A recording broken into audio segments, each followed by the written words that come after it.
Hi అండి. నిన్న సాయంత్రం 6:30కి వస్తాడండి మా బాబు కాలేజ్ నుంచి. వచ్చేసరికి తినడానికి ఏం లేవని ఇంకా రావకేసరి అయితే చేశానండి. త్వరగా అయిపోద్దని ఈజీగా చేసేసుకోవచ్చండి. త్వరగా అయిపోద్ది, ఎక్కువ టైం అయితే పట్టదు. జీడిపప్పులు కిస్మిస్లు వేయించుకున్నానండి. తర్వాత అదే నేతిలో ఒక గ్లాసు రవ్వనైతే వేసి వేయించుకోవాలి, బాగా కలర్ మారే వరకు వేయించుకున్న తర్వాత అదే రవ్వను తీసేసి దాంట్లో ఒక గ్లాసు రవ్వకి 3 గ్లాసులు వాటర్ అయితే పోసి నీళ్ళు బాగా మరిగే వరకు మరగనివ్వాలండి. మరిగిన తర్వాత ఆ రవ్వనైతే పోయాలి, వండలు కట్టకుండా.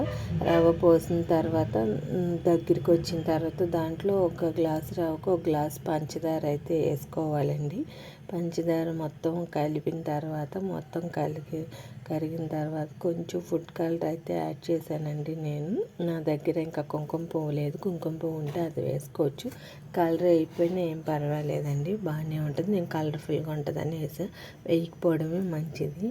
ఇంకా తర్వాత రవ్వ పోసిన తర్వాత పంచదార వేసి మొత్తం కలిపేసి ఇంకా జీడిపప్పులు కిస్మిస్లు వేయించుకున్నాను కదండి, అవి కూడా వేసి కలిపేసాను. తర్వాత ఇలాచీ పౌడర్ కూడా వేసి మొత్తం అన్నీ కలిపి ఒక ప్లేట్లో కొంచెం నెయ్యి అయితే రాసుకుని ఇంకా సర్వ్ చేసుకున్నానండి. మా పిల్లలకి తర్వాత అందరికీ ముక్కల కింద కట్ చేసి ఒక ప్లేట్లో వేసి ఇచ్చానండి. అందరూ చాలా ఇష్టంగా తిన్నారు. వీడియో నచ్చితే కనుక లైక్ చేయండి, సబ్స్క్రైబ్ చేయండి, నా ఛానల్ ఫాలో చేయండి.